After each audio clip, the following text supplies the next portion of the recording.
thought I knew what betrayal felt like until the day my card got declined at the grocery store, and I discovered my entire bank account had been drained to zero. The man I was about to marry, the man who knew every one of my passwords and had access to everything I owned, had vanished without a trace. But here's the twist.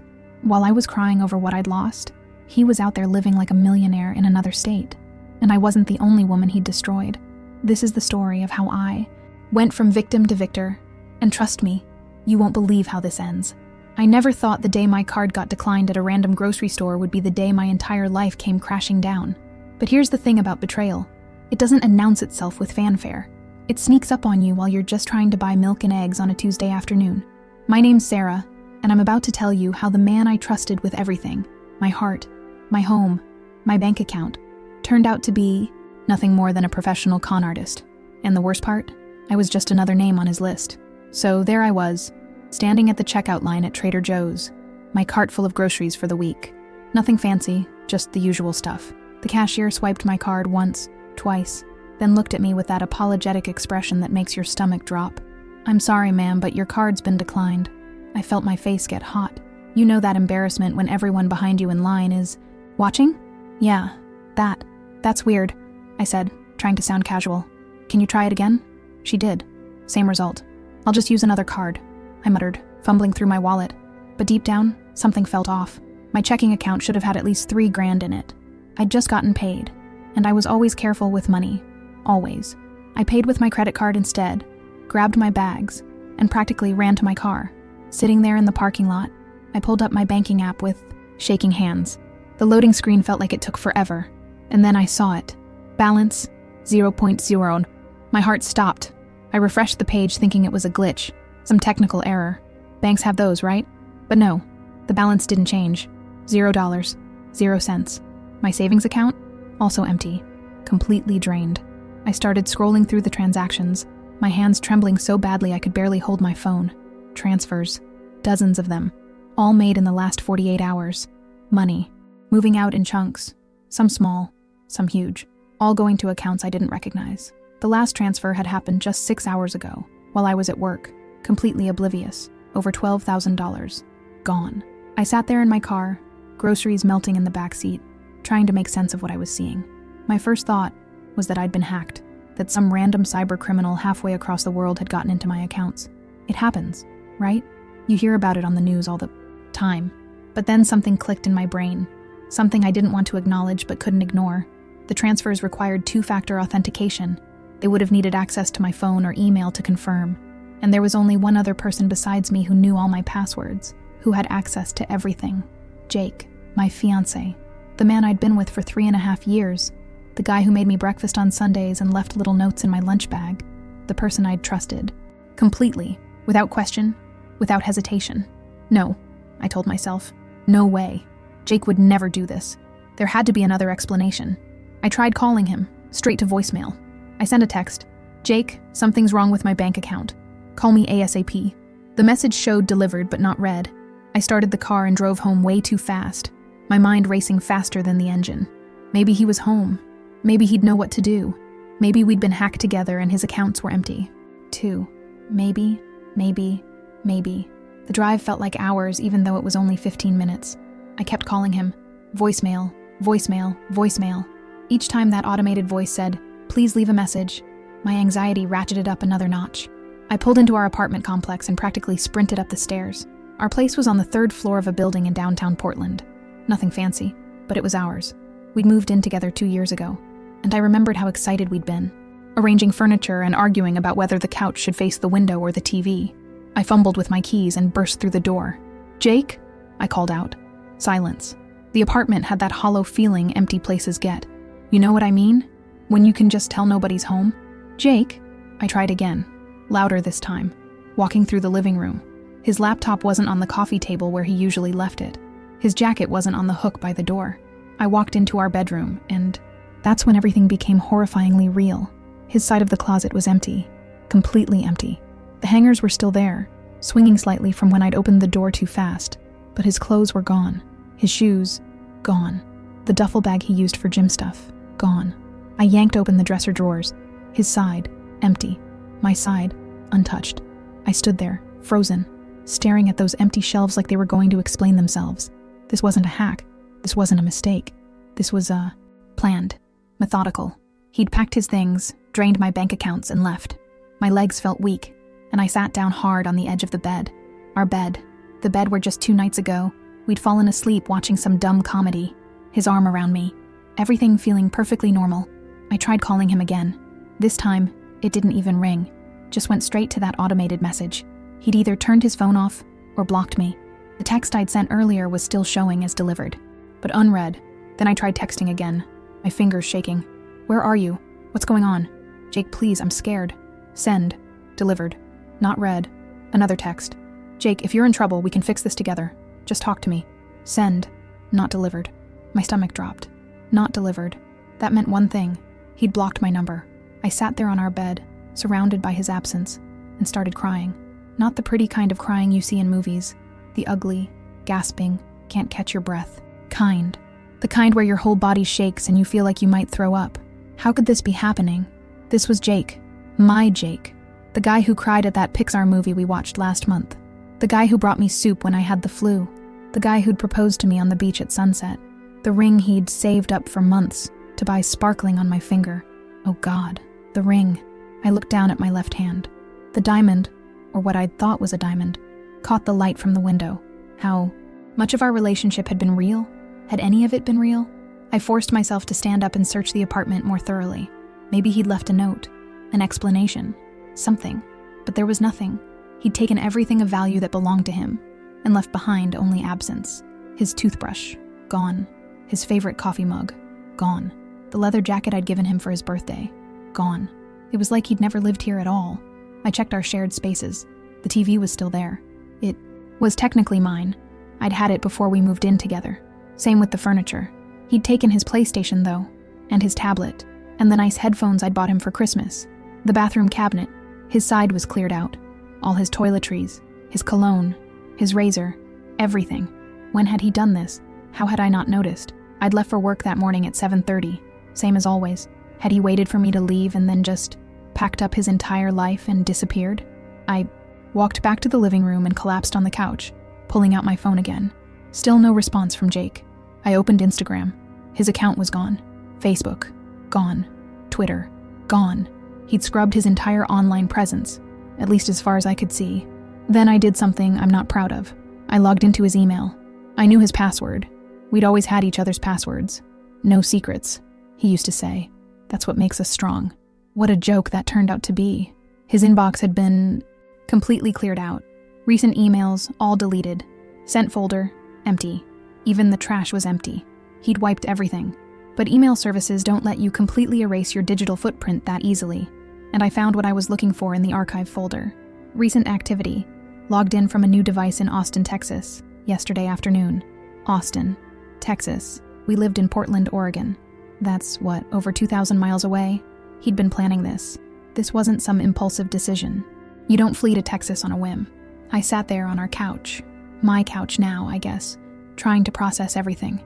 The man I loved, the man I was supposed to marry in 6 months, had systematically emptied my bank accounts, packed his belongings, and vanished to another state. This wasn't just a breakup. This wasn't even just theft. This was a complete and total betrayal of everything I thought we were. Night fell, and I didn't move from that couch. I couldn't eat, couldn't sleep, couldn't do anything except replay the last few months in my head, looking for signs I'd missed. Had there been red flags? Warnings? How had I been so blind? I thought about the time 2 months ago when he'd asked me to add him to my savings account, just in case something happened to me. We're going to be married soon anyway, he'd said. And this way, if there's an emergency, I can access funds to help you. It had seemed so reasonable, so loving. He was thinking about our future, about taking care of me. What an idiot I'd been. I thought about how he'd always been secretive about his own finances. I'm not as organized as you, he'd say whenever I asked about his accounts or his paycheck. That's why I'm lucky to have you. He'd made it sound like a compliment, like I was the responsible one, and he was just scatterbrained. Red flag after red flag, and I'd missed them all, because I was in love, because I trusted him, because I thought we were building a life together. Around midnight, I finally forced myself to get up and figure out my next steps. I needed to file a police report. I needed to contact my bank. I needed to do something other than sit here drowning in my own misery. I called the police non-emergency line and explained what happened. The officer on the phone was sympathetic, but not particularly helpful. "Did you give him permission to access your accounts?" she asked. "Well, yes, but then technically it might not be theft in the legal sense. Since he was an authorized user, he had the right to make withdrawals. You'll need to file a report, but I want to be honest with you. These cases are complicated, especially when it involves domestic partners. Domestic partners. Such a clinical term for someone who'd shared your bed, your life, your everything." She took my information and said an officer would follow up in the next few days. I hung up feeling even more hopeless than before. The money was gone, and there might be nothing I could do about it. I tried to sleep that night, but couldn't. Every sound made me jump, thinking maybe Jake had come back. Part of me wanted him to walk through that door so I could scream at him, demand answers. Another part of me was terrified of seeing him again, of having to face the reality of what he'd done. The next few days were a blur of bureaucracy and heartbreak.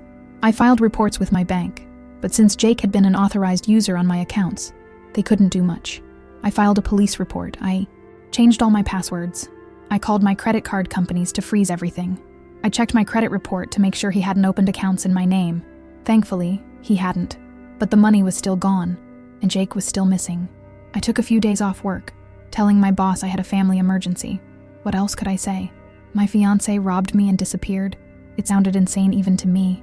I didn't tell anyone what had happened. Not my parents, not my friends, not my coworkers. I was too ashamed, too embarrassed. How do you admit that the person you loved, the person you were going to marry, turned out to be a complete fraud? A week went by, then 2. I went through the motions of life like a zombie. Work, home, sleep, repeat. Well, attempted sleep. Mostly I just lay in bed staring at the ceiling, wondering where Jake was and what he was doing with my money. Then, 3 weeks after he disappeared, I got a text from my friend Michelle. We'd all hung out together a few times, me and Jake, Michelle and her boyfriend Brett. Double dates, group dinners, that kind of thing. The text said, "Hey girl, random question, but did you and Jake break up?" My hands started shaking. I typed back, "Why do you ask?" 3 dots appeared, disappeared, appeared again. Finally, Brett's cousin lives in Austin and just sent him a pic from some club. Pretty sure Jake is in the background, but he looks different. IDK. Maybe it's not him. Can you send me the picture? I wrote. Back immediately. A few seconds later, my phone buzzed with an image. I opened it, and there he was. Jake. My Jake. Except this Jake was wearing designer clothes I'd never seen before. This Jake had his arm around some blonde woman in a dress that probably cost more than my monthly rent. This Jake was holding a bottle of champagne that I recognized as the expensive kind. The kind he'd always said was a waste of money when I suggested splurging for special occasions. And he looked happy. Genuinely, carelessly happy. I felt like I'd been punched in the stomach. While I'd been crying myself to sleep every night, unable to afford groceries because he'd stolen my money, he was living it up in Austin. Clubs, designer clothes, champagne, a new woman. Michelle texted again. "OMG, Sarah, is that him? What's going on?" I didn't know what to say. The truth felt too humiliating, too raw. So I lied. "Yeah, we broke up. It's been rough. Can we talk later?" But I didn't want to talk. I wanted answers. I wanted to know how this was possible. Where had he gotten the money for all this? My $12,000 wouldn't last long with the lifestyle he was apparently living. I zoomed in on the photo, studying every detail. The watch on his wrist. That was new.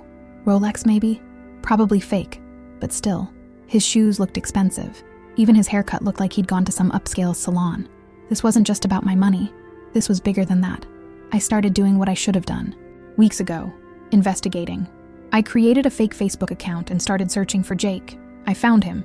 He'd deleted his original account, but had created a new one under a slightly different name. Jake Morrison instead of Jake Matthews. His new profile was public, which was stupid of him, honestly.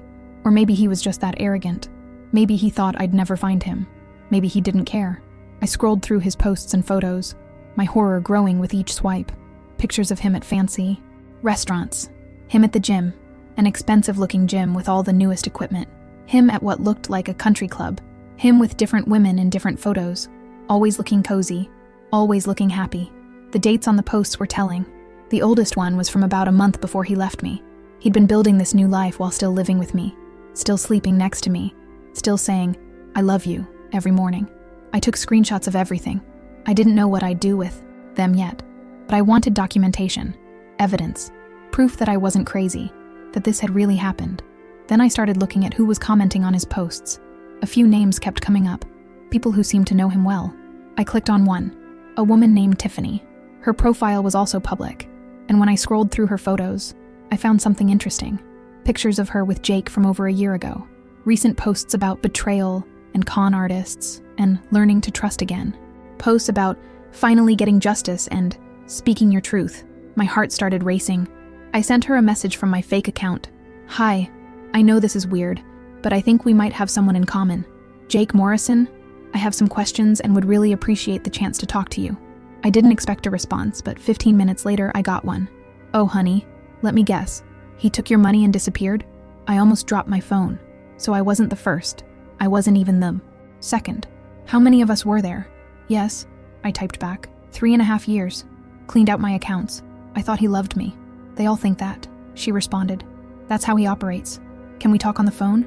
We exchanged numbers, and an hour later, I was on the phone with Tiffany, listening to a story that was eerily similar to mine. She'd dated Jake, or whatever his real name was, for 2 years. He'd been sweet, attentive, perfect. Then one day, her accounts were drained, and he was, gone. She'd reported it to the police, but nothing came of it. The money was never recovered. How much did he take from you? I asked. 18,000, she said. I'd been saving for years. Gone in one day. Did you ever find out what happened to him? He moved to Dallas. Heard he pulled the same thing on at least 2 other women there before moving on. He's a professional, Sarah. This is what he does. He targets successful women, makes them fall in love, gains access to their money, and disappears. Rinse and repeat. I felt sick. How many of us are there? I know of at least 6 for sure. Probably more who never came forward. 6 women. Maybe more. All of us thinking we'd found love. All of us violated and robbed by the same man. Have you gone to the police with this information? I asked. I tried. But unless multiple victims file complaints in the same jurisdiction, and we can prove it's a pattern, there's not much they can do. He's careful. He moves around, uses different names, never stays in one place long enough to get caught. What about a private investigator? Expensive. I looked into it, but I couldn't afford it after he took everything. We talked for over an hour. She gave me the names and contact information for 2 other women she knew he'd scammed. She warned me that some of them wouldn't want to talk about it. The shame and embarrassment were too much, but I wasn't ashamed anymore. I was angry. Furious, actually. This son of a bitch had made a career out of destroying women's lives, and he was getting away with it. After I hung up with Tiffany, I contacted the other women she'd mentioned. One didn't respond. The other, a woman named Lisa from Seattle, called me back within an hour. Tiffany told me you might reach out, Lisa said. I'm so sorry you're going through this. I know exactly how you feel. How much did he take from you? I asked. 22,000. Plus, he maxed out a credit card in my name before I caught it. Took me 2 years to pay off. 2 years. I thought about my own finances, already stretched thin from living in an expensive city. How long would it take me to recover from this? We need to stop him, I said. We need to make sure he can't do this to anyone else. I agree, Lisa said. But how? I reported him to the police in Seattle. Nothing happened. He was already gone. What if we all came forward together? All the victims. Present a united case. To who? Good question. The police hadn't been helpful. Banks couldn't do anything since he'd been an authorized user. What were our options? That's when I thought of something. Has anyone tried getting media attention? Local news, maybe? If we can get his face out there, warn other women. Lisa was quiet for a moment. That's actually not a bad idea, especially if we can find more victims. Make it a bigger story. Let me do some more research, I said. I'll reach out to others, gather information, and see what we can put together. Over the next 2 weeks, I became obsessed. I created a spreadsheet documenting everything I could find about Jake, or whatever his real name was, his various aliases, the cities he'd lived in, the timeline of his scams, the names of his known victims. Through social media sleuthing and reaching out to people in his photos, I found 3 more women, 3 more stories of betrayal and theft. The pattern was always the same. Meet a woman, sweep her off her feet, gain her trust, access her money, disappear. One woman, Rachel from Phoenix, had lost over $30,000. Another, Amy from Denver, had lost her life savings, $45,000, that she'd planned to use as a down payment on a house. Each story I heard made me angrier. This wasn't just about money. He'd stolen these women's sense of security, their ability to trust, their faith in love itself. He'd left behind a trail of broken hearts and empty bank accounts. and he didn't care. But here's the thing about anger. It can be fuel, and I was done being a victim. It was time to fight back. I compiled all my evidence, the screenshots, the spreadsheet, the contact information for the other victims, and I hired a lawyer. Not some big fancy firm, but a solo practitioner who specialized in financial fraud. Her name was Diana, and when I walked into her office with my pile of documents, she took one look and said, "This son of a bitch is going down." I could have kissed her right there. Diana explained that while individual theft cases might be hard to prosecute, a pattern of fraud across multiple states could potentially get federal attention. Wire fraud, identity theft, organized crime. These were serious charges that carried real prison time. "But I need you to understand," she said, looking me in the eye. "This won't be fast, and it won't be easy. Cases like this can take months or even years, and there's no guarantee of success." "I don't care," I told her. "He's going to keep doing this to other women if we don't stop him." Diana nodded. "Then let's get to work." Over the next few months, Diana helped me contact the FBI's Financial Crimes Division. We presented our case, a serial con artist operating across multiple states, targeting vulnerable women, stealing hundreds of thousands of dollars in total. At first, they seemed skeptical, but when Diana laid out all the evidence, the timeline, the different aliases, the pattern of behavior, the testimonies from multiple victims, they started paying attention. The investigation took 6 months. 6 months of anxiety, of wondering if anything would come of this, of worrying that Jake would disappear completely before they could find him. 6 months of my life on hold while I waited for justice. But then, on a random Tuesday morning, Diana called me. "They arrested him." I almost dropped the phone. "What?" "FBI picked him up this morning in Austin. He's being charged with wire fraud, identity theft, and interstate financial crimes. Sarah, if convicted, he's looking at serious prison time." I sat down hard in my desk chair at work, my legs suddenly too weak to hold me. "They really got him? They really got him. And it's all because you refused to let this go. Because you found the other victims and built the case. You did this, Sarah." I started crying right there at my desk. My coworker, Kelly, looked over with concern, but I waved her off. These weren't sad tears. These were relief tears. Justice tears. Finally, I can breathe. Tears. The legal process was long and complicated. Lots of paperwork, depositions, court appearances. All 9 victims who'd come forward had to testify. It was exhausting and emotional, but we did it. We faced him in court, one by one, and told our stories. Jake, whose real name turned out to be Jonathan Andrew Morrison, with a criminal record dating back over a decade, didn't show much emotion during the trial. He sat there in his suit, looking like a different person from the man I'd thought I knew.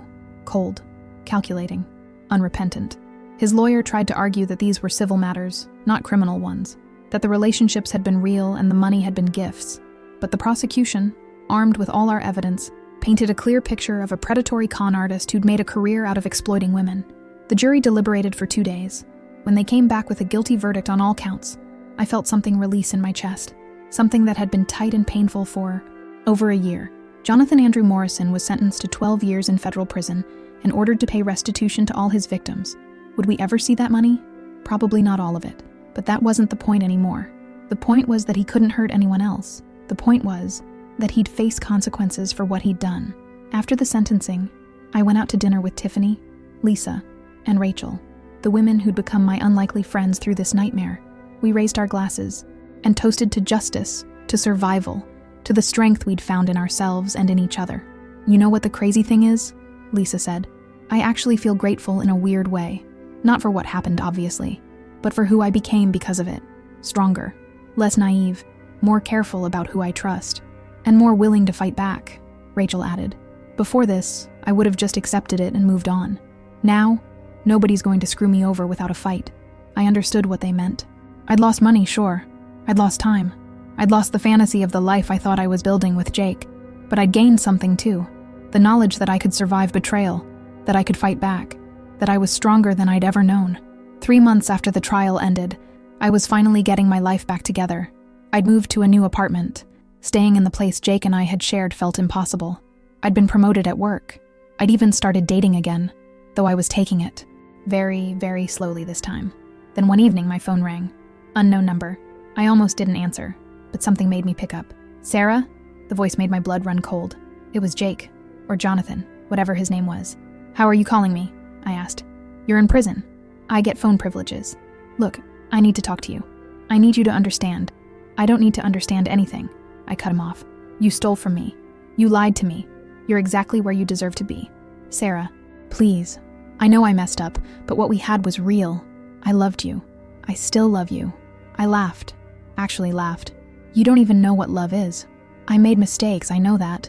But I've had time to think. And when you get out, I interrupted. You think I'm going to be waiting for you? You think any of us are going to be here when you get out? Sarah, I'm sorry. I'm truly, genuinely sorry. And I want to make things right. If you could just... I hung up. Then I blocked the number. Then I reported the call to his case officer, because contacting victims was probably a violation of some kind of rule. But as I sat there after hanging up, I realized something.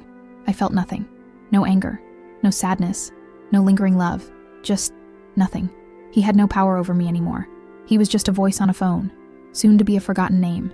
A cautionary tale I'd tell if the topic ever came up. A few weeks after that phone call, I was cleaning out my desk and found the engagement ring he'd given me. I'd thrown it in a drawer and forgotten about it after everything happened. I took it to a jeweler to have it appraised, curious about what it was actually worth. This is cubic zirconia, the jeweler told me. The band is sterling silver, not platinum like you'd expect. Worth maybe $100. Of course it was fake. Of course even the symbol of his supposed commitment to me had been a lie. But instead of feeling upset, I just felt relieved. One more illusion shattered. One more lie exposed. The man I'd thought I loved had never existed, and the man who did exist was exactly where he belonged. I sold the fake ring for $50 to some pawn shop, and used the money to buy drinks for Tiffany, Lisa, Rachel, and the other women who'd come forward. We met up in Portland, my hometown, where this whole nightmare had started, and had our own little celebration. To new beginnings, I said, raising my glass. To never being victims again, Lisa added. To being women who fight back, Rachel said. We clinked our glasses together, and for the first time in over a year, I felt genuinely happy. Not just okay, not just surviving, but actually happy. I'd been through hell and come out the other side, and I'd done it by refusing to stay silent, by finding my people, by demanding justice.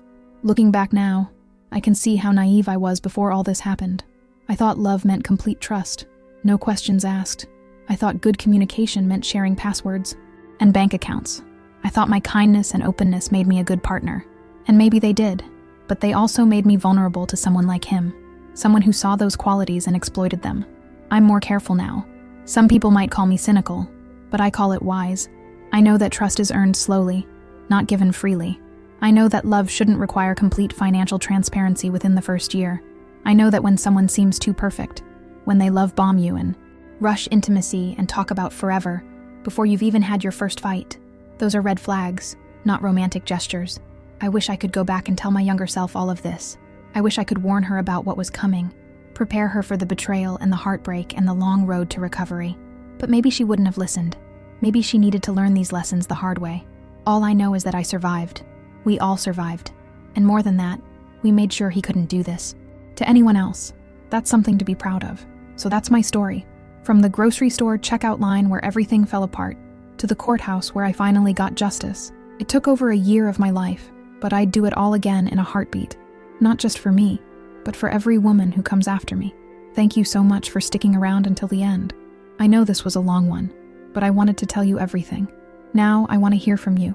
Have you ever had someone betray your trust? In a major way? How did you deal with it? Did you fight back or walk away? Drop your stories in the comments below because I read every single one, and I think we can all learn from each other's experiences. If this story resonated with you or you know someone who needs to hear it, please hit that like button. It helps more people find these stories and maybe, just maybe, it'll help someone avoid becoming the next victim. And if you're not already subscribed, what are you waiting for? Subscribe and hit that notification bell so you never miss another story. I share new ones every week, and trust me, they're all worth your time. Remember, you're stronger than you think, and you never have to face betrayal alone. I'll see you in the next one. Stay strong, everyone.